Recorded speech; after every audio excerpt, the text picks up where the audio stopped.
Assalamualaikum sahabat hikmah gelap. Di kota damai, segalanya biasanya berjalan tenang. Jalanan ramai dengan suara tukang sayur, anak-anak berlarian, dan para ibu berbincang di teras rumah. Namun hari itu, suasana berubah mencekam. Seluruh kota geger oleh berita yang datang dari rumah sakit pusat. Seorang bayi laki-laki lahir, tapi usianya terdeteksi sudah 5 tahun. Sinta, perempuan muda yang menjadi ibu bayi itu, tak habis pikir. Dia menggenggam erat tangan bidan sambil gemetar, menatap putranya yang terbaring di inkubator. Bayi itu, merah dan mungil, menangis seperti bayi pada umumnya. Tapi ketika seorang dokter menempelkan stetoskop dan memeriksa denyut jantungnya, alat medis yang terhubung langsung dengan komputer mencatat data yang membuat semua orang bingung. Usia biologis bayi itu terdeteksi 5 tahun. Kebingungan semakin menjadi-jadi ketika bayi itu, di tengah tangisannya, melafalkan beberapa patah kata dalam bahasa yang tak seorang pun kenali. Bukan gumaman bayi, tapi ucapan dengan intonasi jelas. Tim medis saling berpandangan, beberapa ada yang beristighfar, sementara yang lain mulai memanggil pihak berwenang. Di rumah sakit itu, seorang dukun kampung bernama Pak Mursid ikut dipanggil. Dengan kain hitam di leher dan mata penuh kerutan, ia berdiri di dekat ranjang bayi sambil berbisik-bisik pelan. "Ini bukan bayi biasa," gumamnya pelan, sebelum melirik Sinta dengan pandangan tajam. Yang lebih membuat merinding, Sinta mengaku selama hamil sering bermimpi aneh. Dalam tidurnya, ia melihat cahaya menyelimuti tubuhnya, seolah menyusuinya, mengalirkan kekuatan yang tak bisa dijelaskan dengan kata-kata. Awalnya ia mengira hanya bunga tidur. Namun kini, semua itu tampak seperti pertanda. Tak lama, seorang pria berjas hitam muncul di rumah sakit. Mengaku sebagai perwakilan dari lembaga riset medis, ia buru-buru menyangkal segala dugaannya mengarah pada eksperimen manusia. Tapi warga tak mudah percaya.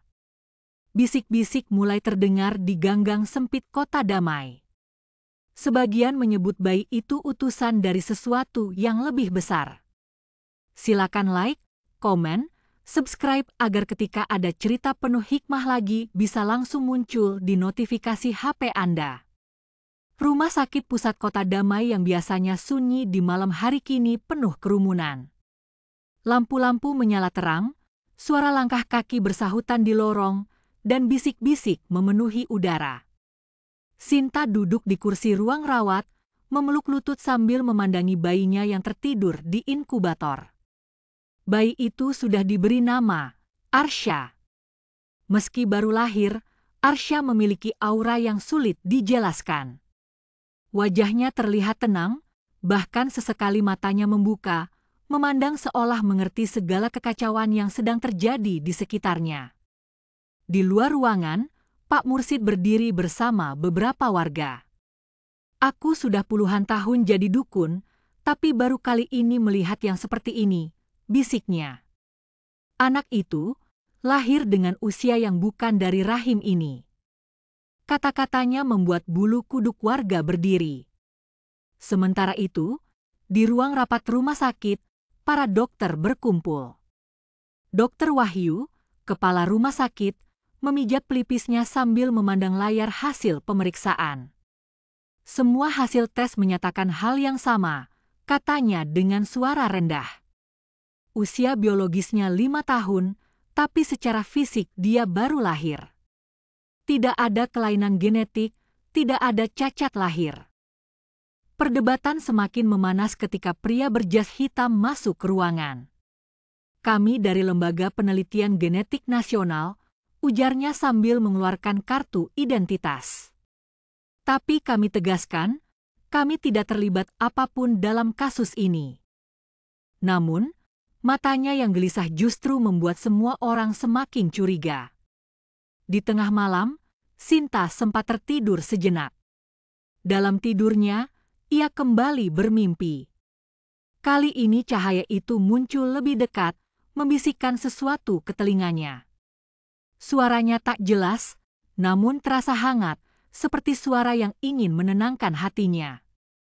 Saat Sinta terbangun, Arsya sedang memandangnya dari balik kaca inkubator, matanya tajam, penuh makna, seolah ingin berkata, "Ibu, aku di sini."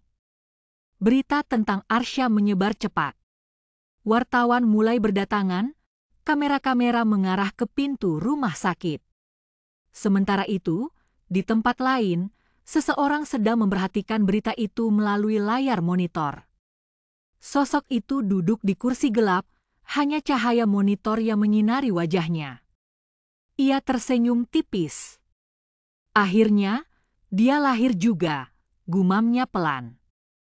Di kota damai, tak ada yang menyadari bahwa kelahiran Arsya baru permulaan dari rangkaian peristiwa yang akan mengguncang kehidupan mereka.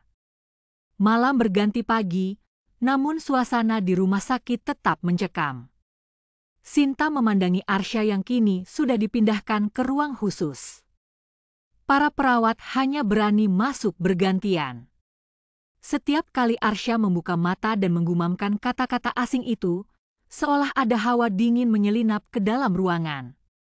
Di luar, warga mulai berkumpul, membawa doa, bunga, dan sesajian. Mereka percaya bayi ini membawa pesan dari langit. Sementara itu, polisi mulai berjaga untuk mengendalikan kerumunan. Sinta hanya bisa meremas selimut di pangkuannya. Ia masih ingat jelas mimpinya semalam. Cahaya itu tak hanya berbicara, tapi juga memperlihatkan gambaran-gambaran aneh. Api yang melalap rumah-rumah, orang-orang berlarian panik, dan suara tangisan yang memecah malam. Apa maksudnya semua ini? Allah, bisiknya pelan. Di ruang rapat, Dr. Wahyu menerima telepon misterius. "Pisahkan bayi itu dari ibunya," kata suara di ujung sana, dingin dan tanpa basa-basi. Dr. Wahyu menelan ludah, ragu, tapi perintah itu datang dari atas, lebih tinggi dari lembaga tempat pria berjas hitam itu bekerja. Ia menutup telepon dengan tangan gemetar. Sementara itu, Pak Mursid memutuskan untuk kembali ke rumah sakit malam itu. Ia membawa kitab tua dan segenggam bunga kering. "Aku ingin bicara langsung dengan anak itu," katanya kepada perawat yang berjaga. Mereka ragu, tapi akhirnya mengizinkan. Ketika Pak Mursid masuk, ruangan tiba-tiba terasa lebih sunyi dari biasanya. Arsya membuka mata, memandangnya tajam. Perlahan, bibir mungil itu bergerak. "Jaga." "Ibu," ucapnya pelan, dalam bahasa yang akhirnya bisa dimengerti. Pak Mursid tertegun, merasakan dingin menjalar di punggungnya. "Astagfirullah," bisiknya. Di luar rumah sakit, kamera-kamera terus merekam. Namun tak ada yang menyadari bahwa di sudut gang sempit, beberapa pria berpakaian gelap sedang mengamati situasi. Salah satu dari mereka berbicara di alat komunikasi kecil, target berhasil lahir. Segera persiapkan fase berikutnya. Malam itu, Sinta kembali memeluk dirinya di ranjang rumah sakit, sementara suara adzan subuh perlahan terdengar dari kejauhan. Namun di sudut hatinya, ia merasa takkan pernah lagi merasakan kedamaian seperti sebelumnya. Pagi itu, Sinta dipindahkan sementara ke ruang lain. Para dokter berdalih mereka perlu membersihkan ruangan dan melakukan pemeriksaan ulang pada Arsya. Namun Sinta tahu, ada sesuatu yang sedang direncanakan. Ia hanya bisa menunduk pasrah, meski hatinya berkecamuk. Di ruangan yang kini kosong itu, Arsya terbaring dalam diam. Tapi diamnya bukan diam biasa. Monitor detak jantung menunjukkan pola yang aneh, seperti irama yang membentuk gelombang tertentu. Di layar monitor pengawas, seorang peneliti dari lembaga rahasia mencatat setiap pergerakan detak itu, matanya menyipit curiga. Pak Mursid datang lebih pagi dari biasanya. Dengan membawa kitab tua yang mulai rapuh, ia masuk ke ruangan Sinta. "Nak," ujarnya lembut, "kau harus kuat."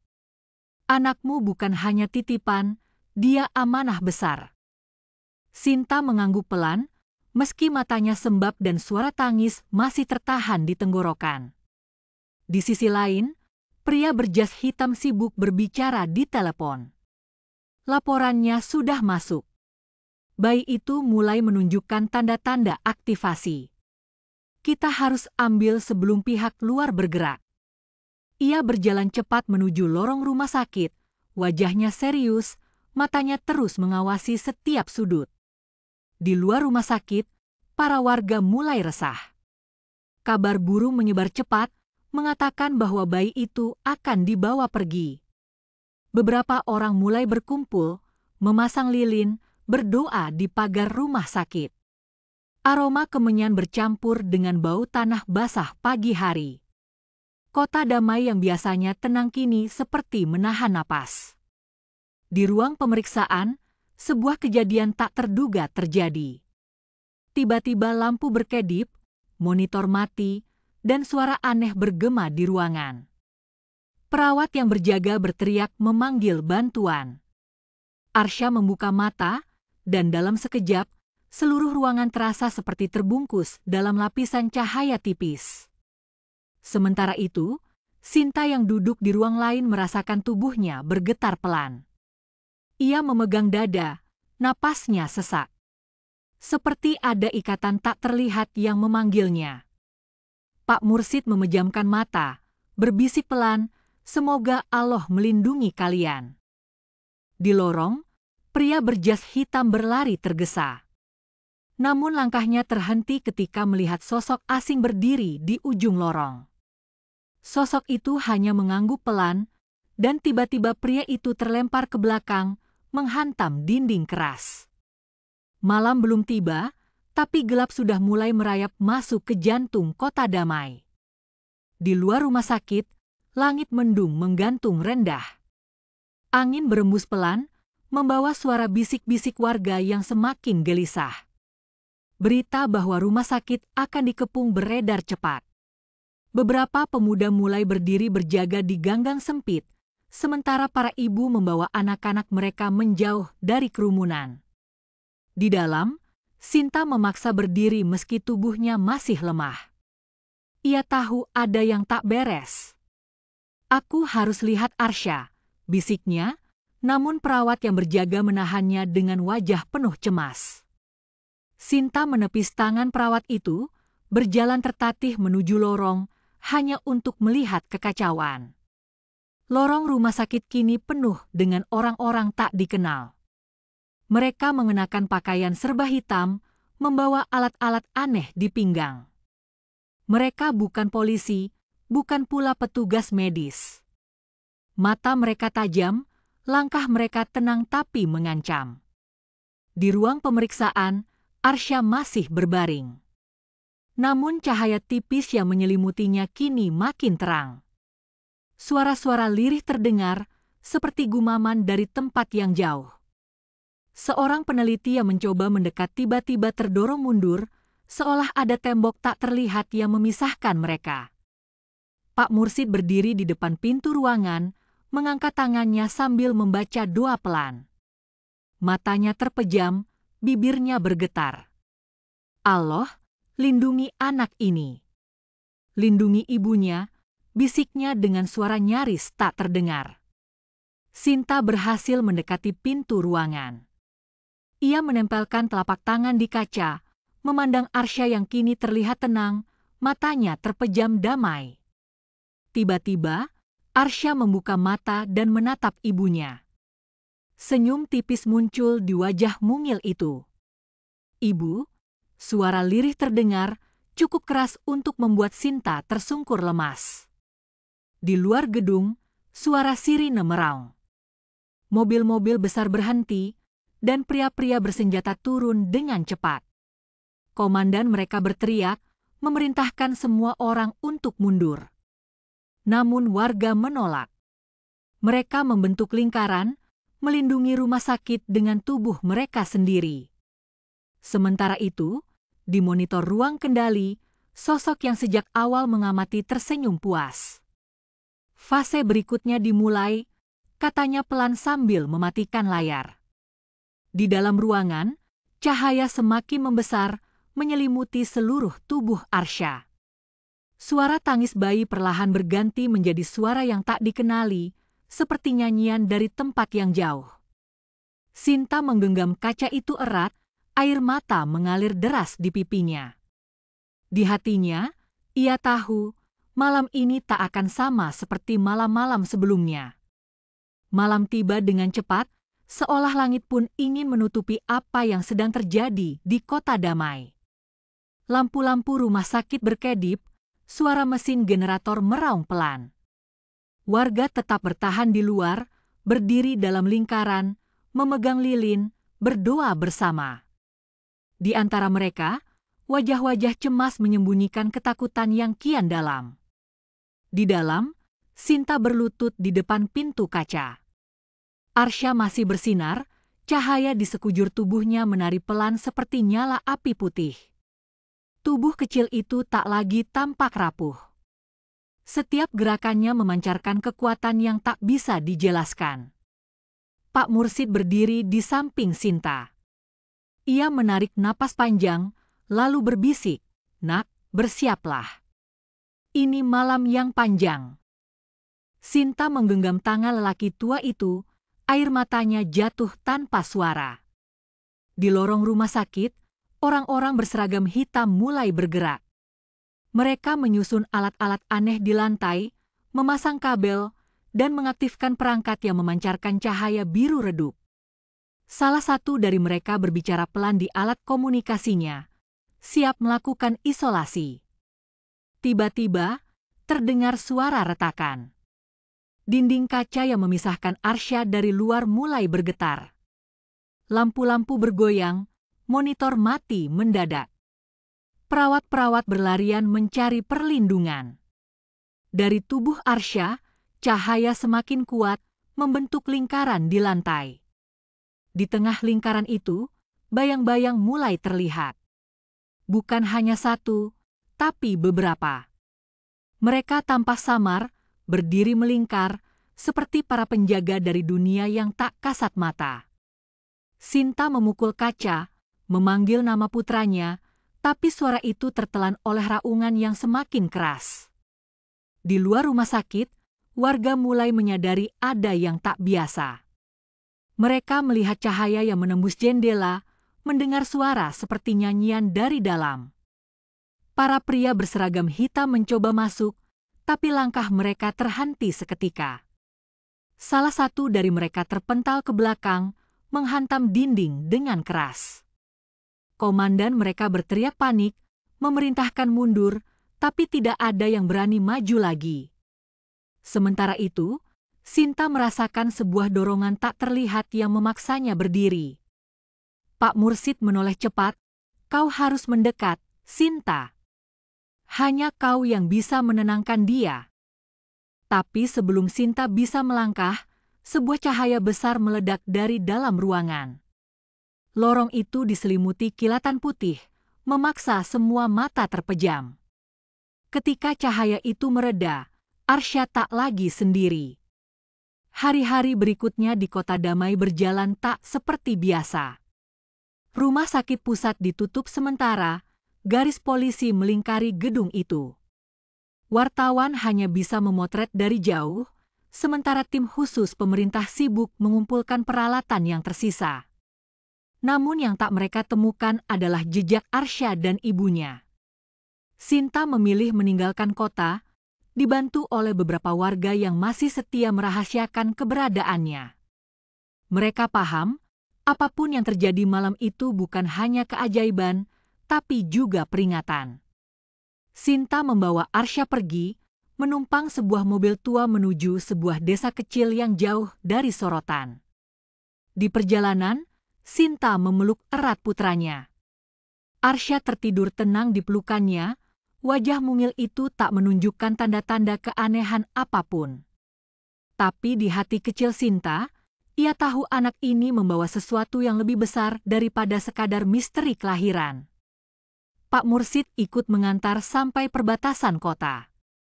Sebelum berpisah, ia berpesan pelan, "Ingat, Nak, ini bukan akhir. Ini baru awal. Kau harus kuat, bukan hanya untuk dirimu, tapi untuk anakmu. Sinta menunduk, air matanya jatuh satu persatu. Terima kasih, Pak, ujarnya pelan. Malam itu, di desa kecil tempat mereka bersembunyi, Sinta berdiri di depan jendela, memandangi langit yang dipenuhi bintang.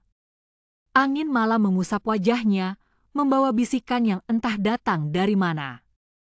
Jaga dia, karena suatu hari dia akan menjaga banyak orang. Arsya terbangun sebentar, matanya terbuka pelan. Ibu, panggilnya lirih. Sinta tersenyum, mendekapnya erat. Ibu di sini, Nak. Ibu selalu di sini. Di tempat lain, jauh di balik layar, mereka yang gagal menangkap Arsya kini mulai mempersiapkan langkah baru. Mereka sadar, kelahiran Arsya bukan akhir dari eksperimen mereka. Ada rencana yang lebih besar, dan waktu mereka tak banyak. Namun di hati Sinta, tak ada ruang untuk takut malam itu. Hanya doa yang terus ia bisikkan. Allah, kuatkan aku. Lindungi anakku. Wahai sahabat hikmah gelap, kadang yang kita anggap sebagai ujian adalah anugerah yang sedang disiapkan untuk melindungi banyak jiwa. Jangan pernah menilai kelemahan dari penampilan. Karena seringkali, kekuatan terbesar tersembunyi dalam wujud yang paling tak terduga. Saat kilatan cahaya memudar, keheningan menyelimuti rumah sakit. Asap tipis memenuhi lorong, dan perlahan-lahan suara tangisan bayi terdengar lagi, samar, namun kini terdengar berbeda. Sinta membuka matanya perlahan, tubuhnya gemetar. Di balik kaca yang retak, ia melihat Arsya masih berbaring, tapi kini tak sendiri. Di sekelilingnya, berdiri sosok-sosok bercahaya. Mereka tinggi, langsing, wajah mereka tertutup cahaya lembut yang berpendar. Tubuh mereka seolah terbuat dari kabut perak yang terus bergerak pelan. Meski tak mengucapkan sepatah kata pun, Sinta merasa mereka berbicara langsung ke dalam hatinya. Ibu, terdengar suara lembut dari Arsya. Sinta tersentak, matanya membesar. Itu suara yang jelas, bukan gumaman bayi, bukan kata-kata asing.